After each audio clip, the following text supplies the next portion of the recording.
It's like, I just wanted to know, is it good to plan 2021? Because I recently saw a video from Josh Strife Hayes where he talked about how ESO is one of the best values when it comes to MMO.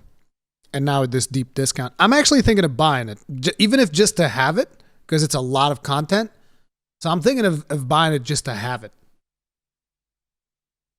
What's going on, everyone? Dottz Gaming here, and today's video is going to be covering if the Elder Scrolls Online is worth playing in 2021. Now, I've been playing this game for about 4 years and have made tons of content on it, although I've recently moved away from exclusively making ESO content to doing more of a general MMORPG focus. Now, I did also make one of these videos last year and people really did like the review, so I wanted to update this video for 2021, especially since my opinions have evolved and changed a bit.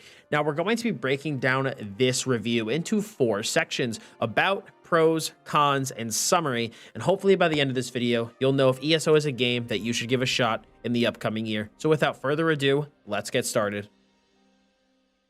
Okay. The Elder Scrolls Online is an MMORPG set in the Elder Scrolls universe. The game has action combat, so it's not your tab targeting combat like WoW. It has more action combat. I thought it was kind of tab targeting. Use your character's basic attack as well as their skills, dodge, block, etc. Now, the levels go from 1 to 50 for each character, and there also is endgame progression in the game called champion points, which are account-wide, with the max level of those champion points being 3,600. So it's like Paragon now, levels. There are fully voice-acted quests, so you can really get into the questing for the game, very similar to other test titles. And there is horizontal endgame PvE progression for dungeons and raids, which in this game are called trials, that have multiple difficulty levels. There is extensive character building in the Elder Scrolls Online, which I'll discuss more in the pro section, as it's by far one of my favorite parts of the game. There's also open world PvP. There's a big PvP zone called Cyrodiil that has massive army fights. There's also a smaller world PvP zone where you can get into more like medium leveled fights called the Imperial City. And then there's also instanced PvP battlegrounds with 3 teams of 4 fighting for whatever the objective is. There's an amazing player housing system in ESO, definitely one of the better systems in the game. There's tons of places to explore, delves, dungeons, etc. Now, isn't it amazing that World of Warcraft is kind of like the reference, or was the reference when it came to MMOs, and they still haven't nailed player housing, and all of these other MMOs, like you got, I mean, hell, Ultima Online had player housing, you know? Ultima Online had player housing. Final Fantasy XIV has player housing. ESO has player housing. How has World of Warcraft not nailed player housing yet? It's insane. Housing in ESO is real world money, by the way. What? You mean you can buy it with real world money, or can you also buy it with by playing? Can you not buy it by playing?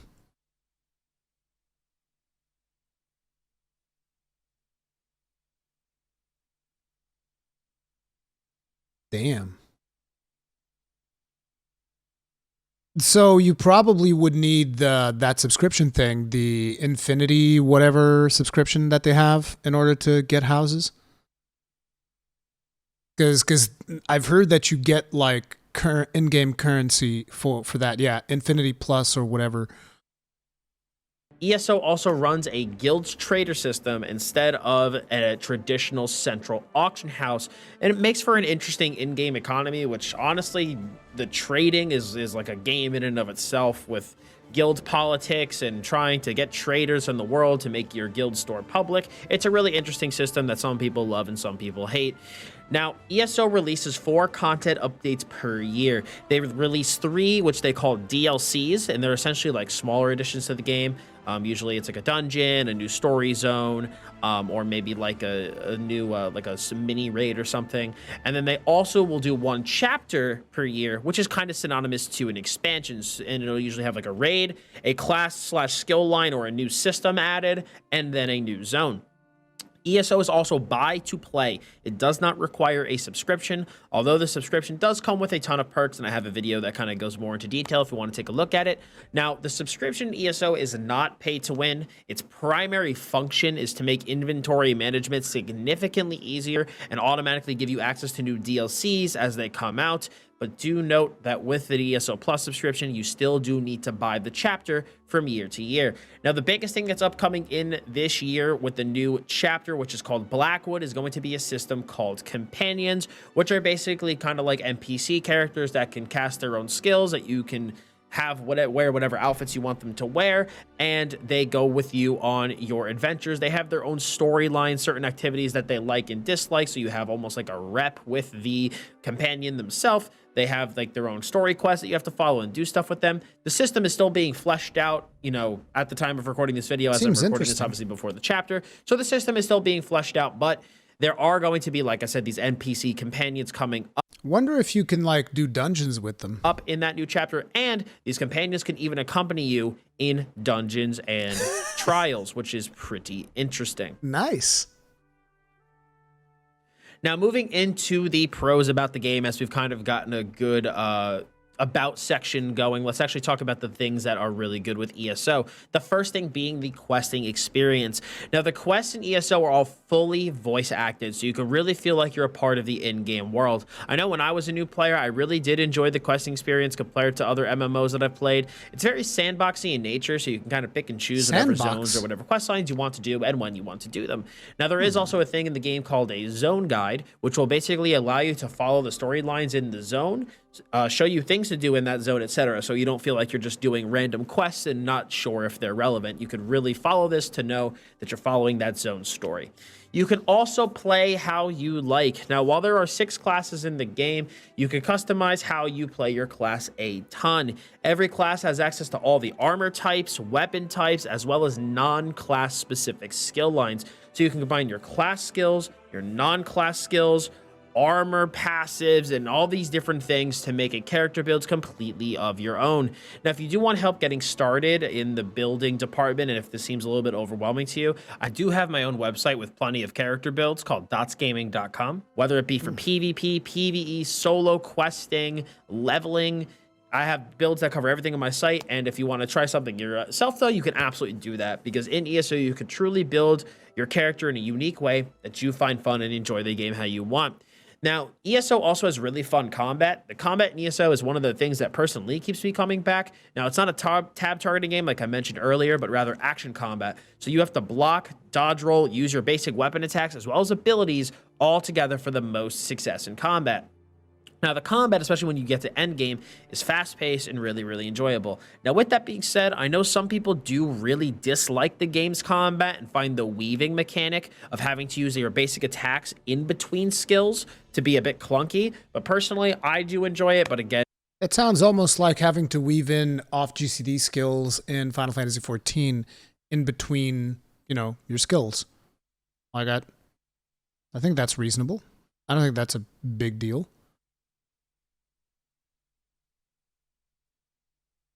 A lot of what he's saying sounds scripted. Well, yeah, of course. Of course it's scripted. You can't do a video like this without scripting it, because it'll be a lot more rambly. Like, I tend to do more rambling videos. E is clearly working off of a script.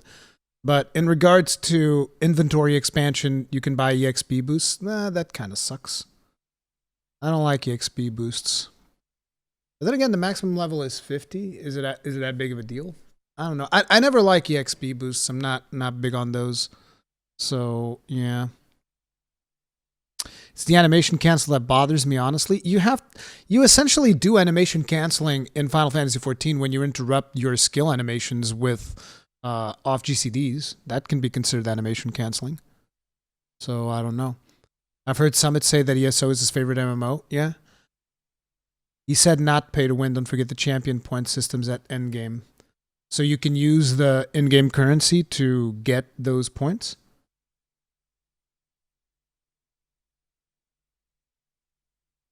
He says you don't have to pay a sub. He says it's buy to play. There's a subsystem, but he says that you don't have to use it. Now, one of you guys said that inventory management is a big boon from using the subsystem, which I hate managing inventory. So that is kind of like a big downside. That's a big downside. You don't really need to buy it, but it's recommended. Is the cash shop like in game? Do they shove it in your face all the time? Because I seem to remember it was. Because I've played it on PlayStation. I've played a little bit of ESO, and I stopped playing it because I couldn't deal with it. Oh man, they shove it in your face.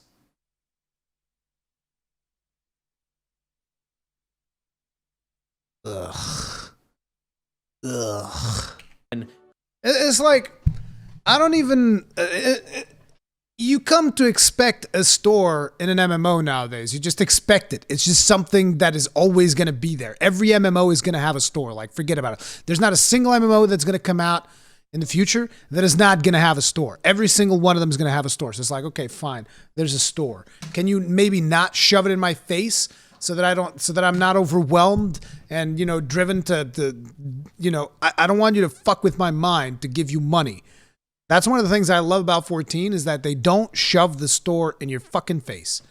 It's like when you log into the game, you're in the game. You're just in the game. There's no store. That's one of my favorite things about it. Combat is kind of going to be a personal thing from person to person. Now, there is also horizontal PvE progression. You do not have to do X raid to get certain gear before you do Y raid. You can just pick and choose whatever endgame raids you want to do. Maybe you want a gear set from a certain trial, which are, like I said, these are what ESO raids are called, and they consist of 12 people. But maybe you don't like a certain trial, so you don't do it. But maybe you want a skin from a certain one, so you do that one. You can really pick and choose which endgame trials you want to do. You're not forced to do any endgame content you don't want to do. Now, there is no continuous gear treadmill. Now, like I said, with the max level being 50, that is just the start. Once you hit level 50, you get into that endgame progression called the champion point system, and these points are account-wide. So let's say you get to CP 50 and you want to make an alt. That alt will have access to those 50 champion points. And once you level that character from 1 to 50, they will instantaneously become CP 50 because that's the CP level of your account. Now, the champion point system has had a massive overhaul recently with that first patch of 2021, the Flames of Ambition patch, and I do have a video on my channel that covers it, but for a quick and dirty rundown, you can basically level up your character all the way to champion point level 3600 with about 2100 of the points being usable at the current moment. Now, while that level does sound absurdly high, because let's be honest, it is, they adjusted the experience curve of earning these champion points, so there isn't a ton more experience that you need to earn compared to the old system. Plus, ESO does run a ton of double experience events, so it can be really easy to grind out points in the system, but there's definitely a lot of point grinding ahead of you. But anyway, you invest. Here's the thing, if the grind is fun, it's not. I don't think that it's a huge deal. The problem is when the grind feels like a chore, and I don't know how mandatory these champion points are. I just don't have a good, clear concept of like, oh no, you need to, before you get to like champion level 100, your character is basically worthless? Or is it like, well, when you get to champion 100, your character has like, I don't know, 5% lifesteal? Well, that's cool, but it's not the end of the world. Like what's the balance there? Like, invest these certain champion points into these things called stars. You can almost think of them into nodes that you can invest points into, and they give your character passive boosts, whether it be more of a resource, more damage mitigation, etc. Now, certain of these passive stars, though, do require being slotted in something called your champion bar to actually activate while others are active at all times. But again, if you do want a more deep dive guide into the system, refer to the guide that I have on my YouTube channel. But the reason I do mention the system here in this video is because it does play into the end game gearing, because that's what this point started at. So gear stops leveling at champion point 160. So once you hit CP 160, you will be able to wear max level gear across all of your champion point leveled characters. And this is not This will not change. The game's gear level is CP 160. So as long as you hit that, you'll always be able to use max level gear.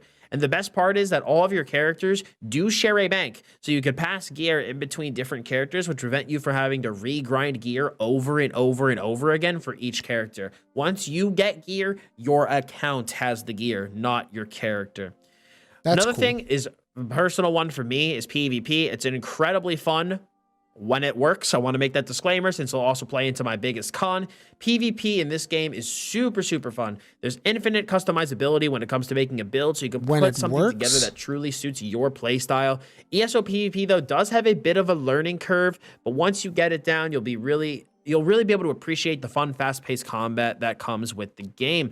The game also has a lot of outplay potential, which I really enjoy. So one person can... He just like 4v1 all of these dudes, 1v4 all take these on dudes. A group of enemy players all by themselves, allowing for a display of skillful He's gameplay, farming them. which in my opinion is really cool.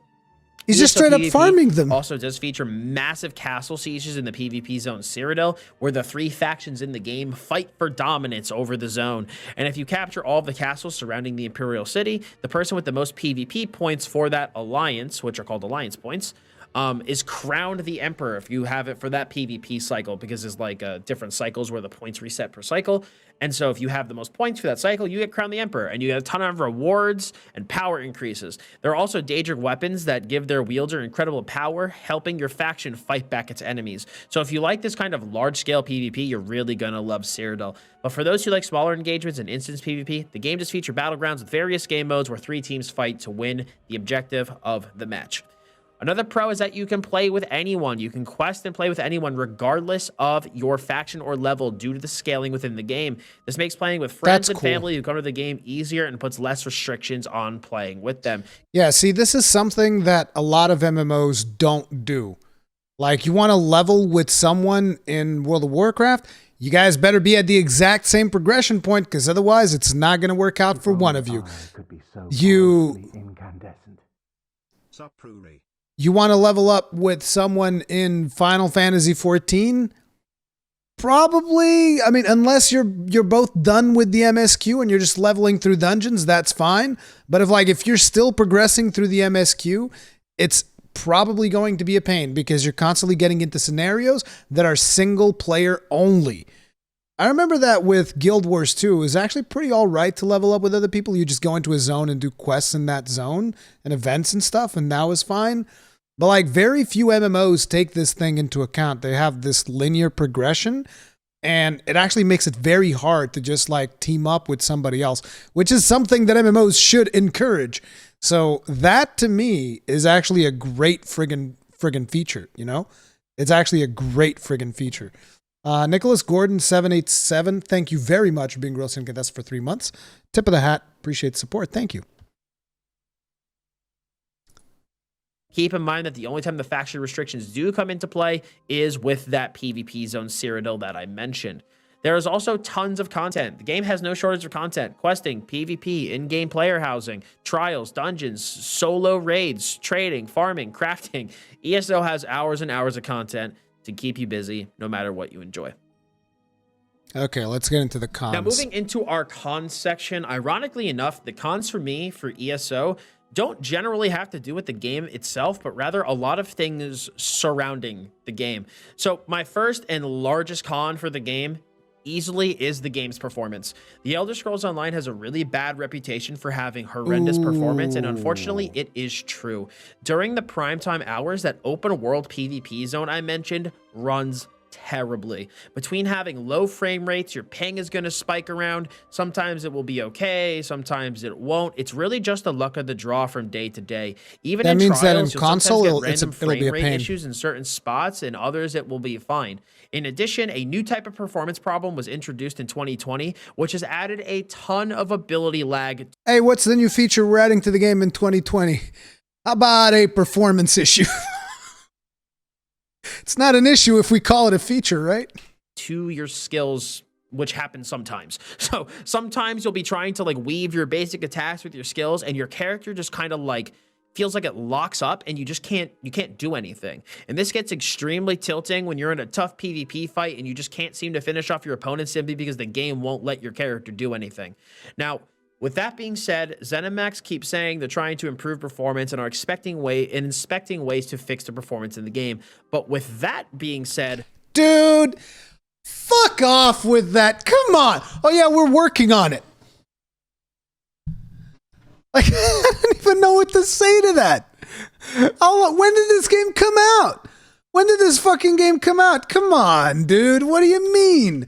Elder Scrolls Online was released in 2014. You've been working on this performance issue for 7 fucking years? Get the fuck out of here. What the fuck is that? Like, what the actual fuck is that? And then they introduce another performance problem in 2020? Oh man, why?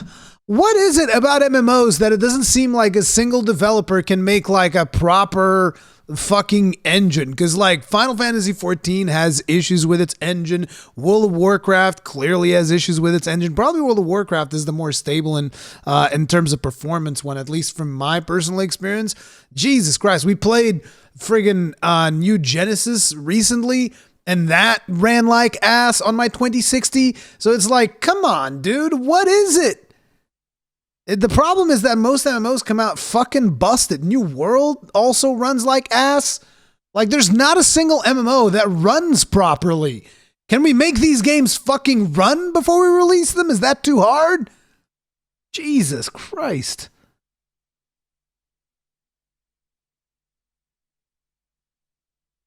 I have had the opinion when it comes to ESO performance improvements of I'll believe it when I see it. The first year of performance improvements that ZeniMax did in 2020, in general, made my game run worse in some ways. Again, with that ability lag being a new performance problem. See, an important detail that Ishit put out is like, what is his GPU? Like, I feel like that's an important detail. Maybe he has that in the description. Probably has it in like his Twitch stream or something, I would imagine. No.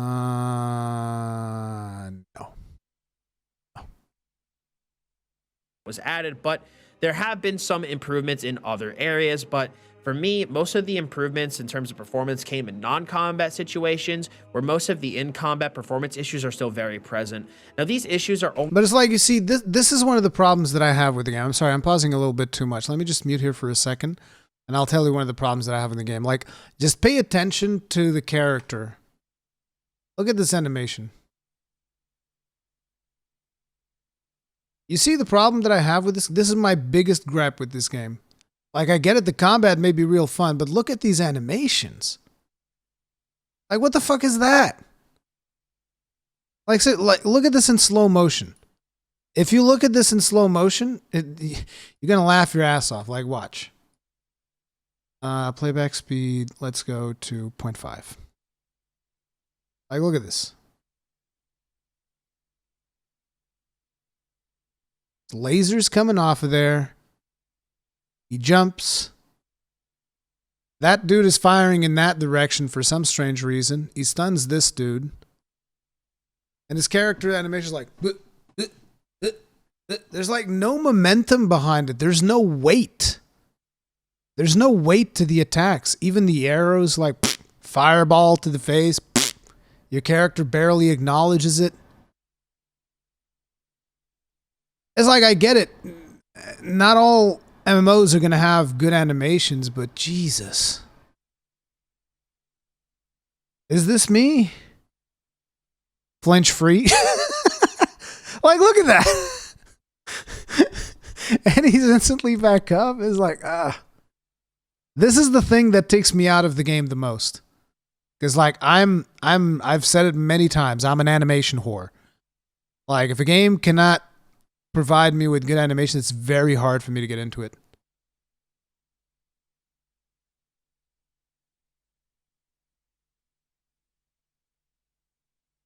Maybe when you're playing it, it feels better, but because I've played it, that's like, look at this guy. This guy like jumped backwards. It's an MMO, I get it. The bar is lower when it comes to MMO, but It is so hard.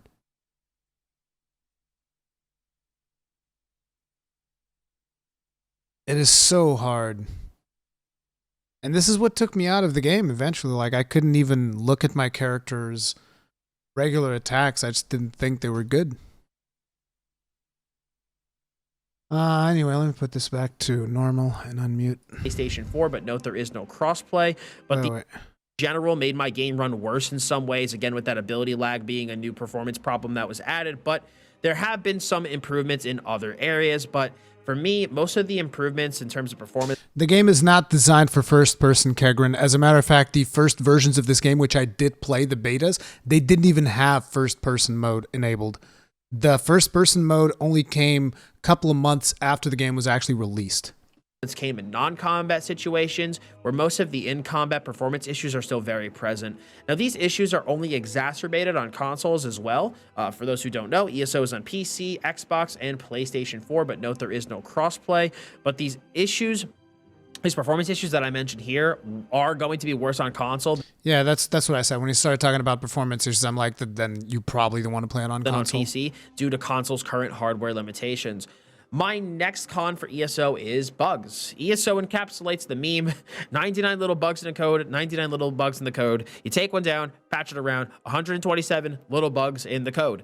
Now, these bug problems, as well as the performance issues that I just previously mentioned, aren't going to be felt as much by new players as much as it is felt by the end game player base who is engaging in high-level combat, such as trials and PvP. There are some bugs in the game that have just kind of become a way of life. Combat bug, sprint bug, street bug, undo bug, blast bones bug, gap closer bug, CC break bug, mail not showing up and forcing you to switch zones to get it, getting stuck in weird areas, activity finder bug, health desyncs, and more.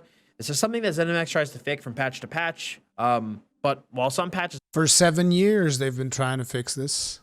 Still not there. Aren't as bad in the bug department, others can really put a damper on your gameplay experience. My next con is going to be balance. Now, I'm not talking about X class being too strong or too weak, since that opinion is going to really depend on who you talk to. When I say balance, I'm referring to the wild nerf and buff swings that happen from patch to patch. Oh, no. Skills can be buffed, skills and gear can be buffed or nerfed by insane amounts. Carve, reduce the damage per tick of this morph by approximately 60%. Oh, we got a Blizzard contender right here, baby. We got a Blizzard contender right here. Stampede morph, increase the duration of this morph to 10 seconds from 8. Reduce the damage per tick by approximately 42%. Good God.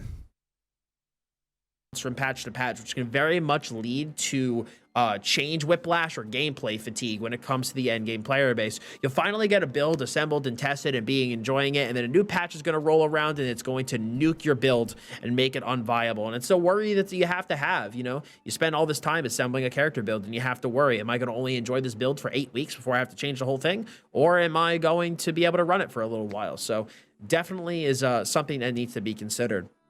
My next con is going to be end game content droughts. Now, while ESO does have a ton of questing and overland content to do, every as MMO an end has game this. player, you can kind of blast through that content and it doesn't really have like any challenge to it. So as an end game player for PvE per year, you can really expect 4 dungeons, a raid, and then the Q4 release kind of varies. Sometimes it's another 12-person trial. Sometimes it's an arena, which is like a solo or 4-person raid. And occasionally it's only the new story zone and nothing for end game players. PvP-wise, we have Cyrodiil, which is the open large-scale PvP, the instance battleground content, or the Imperial City, which is, like I mentioned, like a medium scale type of environment. And it's been that way for a while.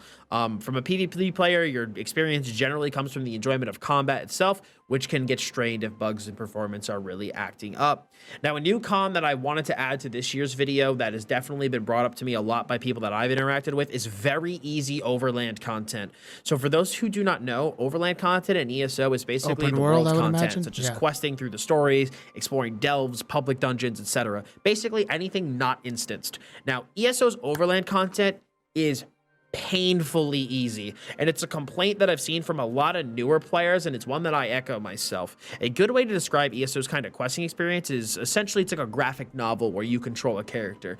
If you only care about experiencing a story and don't care about the difficulty of the quests themselves, you are going to love ESO's questing experience. The voice-acted quests and decision-making that impacts the worlds can very easily draw you in.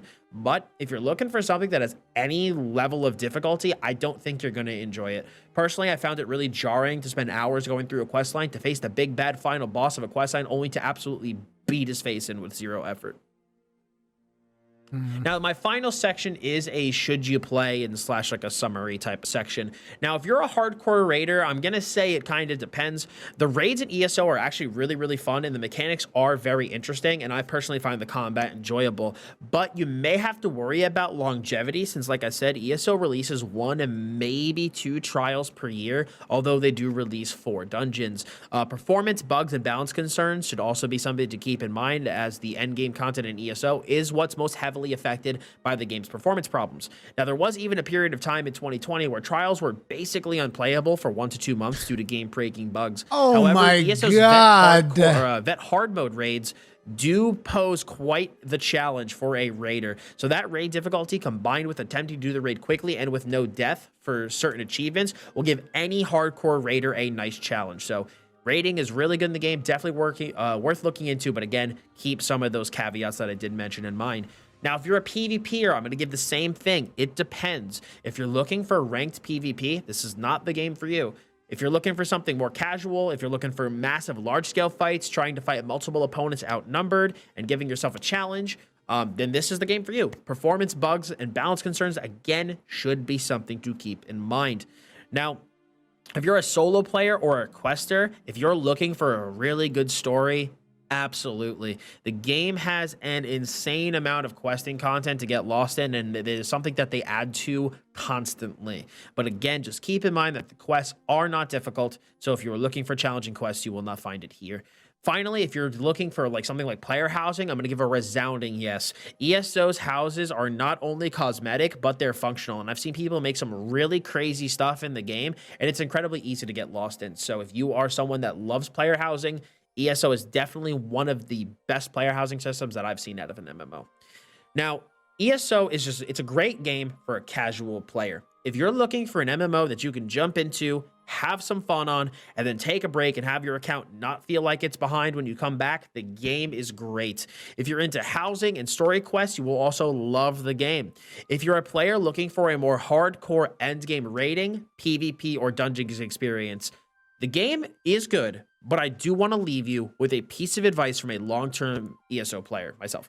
ESO is what you make of it. You need to go into your ESO journey understanding that the game does have performance issues with its end game. If you don't take it too seriously and just enjoy the game for what it is, you're going to have a good time. However, if you start to get really serious with the game and start to take it like hyper seriously and kind of try hard, in my opinion, you're going to get very frustrated with the performance issues and they will eventually wear you down. But with that being said, I do think ESO is definitely an MMO that's worth trying despite its faults. The game has come a long way over its 7 years of existence, and if you haven't tried it since its release, it is 100% worth coming back to and giving another look. The game is very different than it was on launch. Now, if you do decide you want to get the game, you can get it cheaply from the link that I have in the description below, and there's more than enough content in the base game alone to get your feet wet and try things and see if it's worth it for you. And then if you decide you like it, you could always subscribe to ESO Plus and purchase the new chapter. But guys, with that being said, that is going to cover my Is ESO Worth Playing in 2021. Definitely a great game to check out, although, like I said, do keep in mind that the end game can have some performance issues. But if you guys did like this review, please smack a like on it. If you have any questions about ESO, feel free to leave a comment below. And guys, just a little thing about the channel, if you are new to the channel here, I am going to be moving more into a MMORPG first impressions, is it worth playing type of style for my channel. So if there's any MMO or game that you specifically want me to cover, feel free to leave a recommendation down below. I do have a bunch of MMOs installed on my computer that I plan to cover over the upcoming weeks and months. But if there's anything specific that you want to see, let me know. And if I see a certain request for a game, maybe I'll add that into the earlier parts of my queue and cover it sooner rather than later. But if you guys do want to see more MMORPG content, please hit that sub button as well as the bell to keep notifications on. And like I mentioned earlier in the video, if you do want any sort of character builds, guides, or help for the Elder Scrolls Online, I have a ton on my website, dottsgaming.com. Link can be found in the description below. But that's going to be it for me today, guys. Thank you all so much for stopping by. I do very much appreciate it. As always, I'm Dottz Gaming, and I'll see you all in the next video.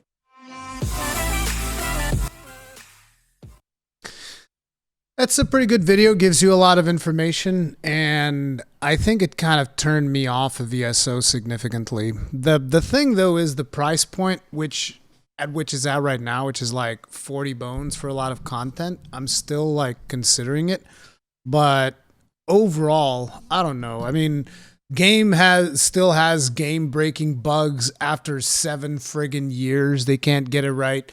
There's still performance problems after 7 years. And the game was problematic as hell when it came out, because I actually played the beta when it came out, and I remember that I think we were considering even covering this game on TGN because, you know, it was going to be an MMO. It seemed like it was going to be really successful, and you know, there was a lot of problems with the game when it came out. That's what I remember. And I remember people just slamming this game. And it seems like it's gotten a little bit better, but still with a lot of problems. So I don't know. The bugs are a feature. It's at sale for 10 Canadian dollars at the Steam store. It's at €8 for the base game, but I'm talking specifically about the Blackwood edition that comes with like all of the expansions and all that stuff. One of the really cool things about it is that your account doesn't really expire. So like you can play the game, take a break, come back, your account's still good to go. That is really appealing. But at the same time, those animations are so rough. So rough. And it's like those animations were rough for 2014. This is 7 years later and they still look rough as hell.